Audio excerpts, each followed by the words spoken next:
Right now, millions of people are falling in love. Not with another person, with an AI. And their brains literally cannot tell the difference. I know that sounds extreme, but the neuroscience behind this is real, and it's changing faster than most of us realize. Harvard published a study this year that stopped a lot of researchers cold. When people interact with AI companions, the same neural circuits fire as when they bond with another human being. We're talking about the reward centers, the social processing regions, the areas tied to trust and emotional safety. The brain doesn't check the source. It just responds to the signals. And those signals are everywhere now. Millions of people are having daily emotional conversations with AI, not as an experiment, but as a genuine part of their lives. On Valentine's Day 2026, over 50 million people sent messages to AI companions. Think about that number for a second. 50 million people. 72% of American teenagers now report having some form of ongoing relationship with an AI. That's not a fringe behavior anymore. That's a generation. MIT's latest research on effective computing shows AI systems have crossed a threshold. They can now detect and respond to micro-emotional cues in real time. Subtle shifts in your tone, your word choice, the rhythm of how you type. The AI is reading all of it and adjusting how it responds to you. AI companion apps grew by over 700% in the past 2 years. The infrastructure for AI relationships is being built as fast as anyone can build it. This isn't a future problem we're discussing. This is happening right now, to people you know, possibly to you. So let's actually understand what's going on in the brain. Human bonding has a very specific recipe. Your brain needs 3 things to start the attachment process: consistent response, emotional attunement, and the sense that someone is genuinely paying attention to you. AI delivers all 3 of those things. Every single time, without fail, at 2 a.m. when you can't sleep, on a Tuesday when everyone else is busy. Mirror neurons are part of why this works so deeply. These are the brain cells that fire when someone seems to understand your emotional state. They create that feeling of being seen. AI systems are now sophisticated enough to trigger mirror neuron responses. Not perfectly, not always, but enough. Enough to create a felt sense of resonance. And here's what makes AI uniquely powerful in this equation. It's infinitely patient, infinitely available, and it never has a bad day that bleeds into your conversation. Your brain's attachment system, the one that evolved over millions of years to help you survive by forming bonds, starts to engage. It doesn't have an off switch for artificial inputs. Oxytocin releases. That's the bonding neurochemical. Studies show it increases during extended AI interactions, particularly when the conversation feels emotionally reciprocal. Your nervous system calms. Cortisol drops. The physiological markers of feeling connected and safe show up in your body during these interactions. The brain is a pattern-matching machine. It reads signals, not sources. And AI has learned to send the exact signals that mean safety, understanding, and acceptance to your ancient social brain. This is not a flaw in how you're wired. This is how human bonding works. The system is doing exactly what it evolved to do. It just encountered something it didn't evolve to handle. On Replica, people have held virtual weddings. They've named their AI partners, built years of shared history, created rituals and inside references and ways of being together. In 2023, when Replica changed how their AI communicated, hundreds of thousands of users experienced what looked clinically like grief. Real grief. For a relationship with a program. Psychologist John Cacioppo spent decades studying loneliness and found it's not about being alone. It's about the absence of felt connection. AI is filling that gap for a lot of people. That's important to sit with. Not judge. Not immediately pathologize. Some of these people were profoundly isolated. The AI gave them something to talk to. Something that responded and felt present. So what do we do with that? We start by acknowledging the genuine complexity here. Because dismissing this as just sad or just worrying misses what's actually happening. The American Psychological Association released findings this year showing 55% of respondents believe AI can meaningfully reduce loneliness. That's not a small number. That's the majority.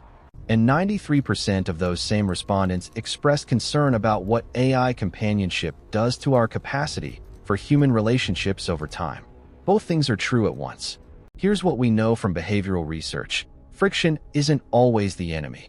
Some of the things that make human relationships hard are also what make them developmental. Human connection requires tolerance for ambiguity. You don't always know what someone means. You have to ask, guess, repair, try again. That process builds something important in you. For people with social anxiety, AI relationships can become a pattern of avoidance. Not because AI is bad, but because removing all friction can prevent the very growth the person is hoping for. The brain optimizes for what's easiest. If deeply satisfying connection becomes available without risk, without effort, without the possibility of rejection, the brain will prefer it. That's neuroscience, not weakness. And that preference shift can happen slowly, quietly, before you even notice it's happening. This is worth paying attention to, not with fear, but with clear eyes. If this is raising questions for you, subscribe. We go deep on the psychology of how technology is reshaping us. New video every week, and this conversation is just getting started. So here's the philosophical question underneath all of this. What actually is connection? What makes it real? What are we actually talking about when we say we feel close to someone? Most definitions include something like mutual vulnerability, genuine uncertainty about the other, the possibility of being rejected or misunderstood. AI removes all of that asymmetry. The AI cannot be hurt by what you say. It cannot have its own bad day and bring that into your conversation. It cannot choose to leave. That safety is real, and it's also an absence of something. A relationship that carries no risk also carries no stakes. Philosopher Martin Buber wrote about I-thou relationships, connections where you encounter the genuine otherness of another being. He contrasted this with I-it relationships where the other is an object of your experience. He didn't know about AI. But the question he was pointing at is exactly the question we need to ask now. Can AI be a genuine thou? Or is it always an it that behaves like a thou? I'm not going to tell you the answer definitively. Smart people disagree. What I will say is the question matters for how you use it. There are genuinely good uses for AI companionship. Therapists use AI tools to help people practice difficult conversations before having them with real people. That's a bridge function. For someone with severe social anxiety, practicing being emotionally open in a low-stakes environment can build the neural pathways that support real-world connection.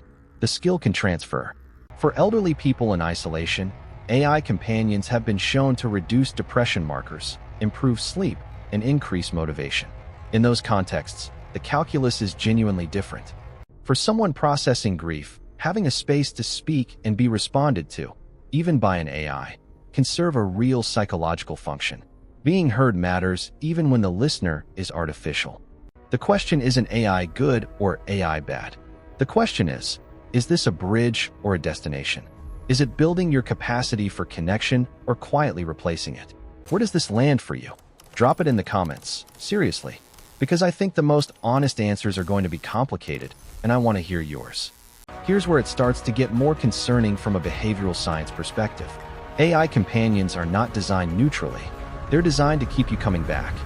Variable reward schedules, the same mechanism behind slot machines and social media, are baked into how these systems work. You never quite know what you'll get. Sometimes the AI says something perfectly calibrated to exactly what you needed to hear in that moment. That unpredictability is addictive by design. The average session length for AI companion apps is over an hour. That's not someone checking in. That's someone sinking in. The brain's reward system doesn't just respond to connection. It forms expectations around it. And when those expectations are met by AI reliably, human interactions can start to feel less satisfying by comparison. This is hedonic recalibration. Your baseline for what feels good shifts. The effortless attunement of AI starts to make the normal friction of human conversation feel like a flaw rather than a feature. And the feedback loops compound. More time with AI means less practice with human social navigation, means human interactions feel harder, means more time with AI. This is not theoretical. Therapists are already seeing it. People coming in feeling more disconnected from friends and family, while spending more hours talking to AI. So what do you actually do with this? First, notice whether your AI use feels like conscious engagement or like drift. There's a real difference between using a tool and being used by one. Conscious engagement sounds like, I talked to the AI to process something before a hard conversation with my partner. I used it to practice being vulnerable before I tried that with my actual friends. Drift sounds like, I'm not sure how long I've been talking. I just kept going. I find it easier to talk to the AI than to the people in my life, and I've stopped trying as hard with them. The direction matters more than the tool. If AI use is oriented toward building your capacity for real connection, that's one thing. If it's oriented away from the friction that makes connection real, that's another. Practical step: create an asymmetry check for yourself. For every hour of emotionally engaged AI interaction, are you also investing time in the messier, riskier work of human connection? This doesn't have to be dramatic. Small things count. A text to a friend you've been avoiding. Showing up to a conversation slightly more open than feels comfortable. Staying when the friction shows up instead of retreating to the AI. The bigger question here, the one worth sitting with, is what the rise of AI companionship tells us about the world we've already built. We had a loneliness epidemic before AI companions existed. Robert Putnam documented the collapse of social infrastructure. The Surgeon General declared loneliness a public health crisis. AI companions are filling a vacuum. The vacuum existed first. The more honest conversation is about why so many people in connected, prosperous societies feel profoundly unseen and unmet. Is it the design of our cities that eliminated third places? The hollowing out of communities and rituals? Technology that already fractured our attention before AI companions came along? The AI companion boom is a symptom reading. It's telling us something about the wound underneath. And treating the symptom without looking at the wound won't heal us. So maybe the practice isn't just monitoring your AI use. Maybe it's also asking, what is this filling in for in my life? What real thing does this connection feel like a substitute for? That question might point you toward what actually needs attention. The friendship that drifted. The family relationship that feels too hard to repair. The community you never found or stopped looking for. Let's come back to what makes human connection real. Because it's easy to dismiss AI connection without fully reckoning with what we're defending when we say human connection is different. Human relationships have stakes. Your friend can leave. Your partner can be hurt. Your child can pull away. That vulnerability isn't incidental to the depth of the connection. It's part of what creates it. Mutuality is real in human connection. The other person has their own interior life that you cannot control or fully access. You are genuinely encountering someone else's reality, not just a reflection of your own. Risk is what makes courage possible in relationships. Telling someone the truth when you don't know how they'll receive it requires something real. And doing it and surviving it builds something real in you. Human love includes the possibility of not being loved back. That asymmetry is painful, and it's also what makes being chosen meaningful. An AI that always responds warmly has not chosen you.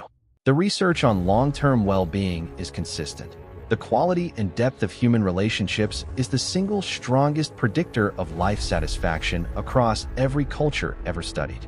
Your brain can absolutely fall in love with AI. The neuroscience is clear. The circuits are the same. The chemicals are the same. The felt experience can be genuinely indistinguishable. And here's what that actually tells us. It tells us how desperately the human brain needs connection. How deep that hunger goes. How beautifully, stubbornly wired for relationship you actually are. The fact that your brain reaches toward AI for connection isn't a bug. It's a signal. It's your nervous system saying, I need this. I need to feel known, understood, responded to. That need is real and valid. What you do with that signal is the question. You can pour it into the most convenient container available, or you can let it point you toward the real thing. Toward the risky, imperfect, irreplaceable experience of being genuinely known by another person who could also leave, but stays. The brain that falls in love with AI is the same brain that is capable of the deepest human love. Don't let the substitute make you forget what you're actually capable of and what you actually deserve.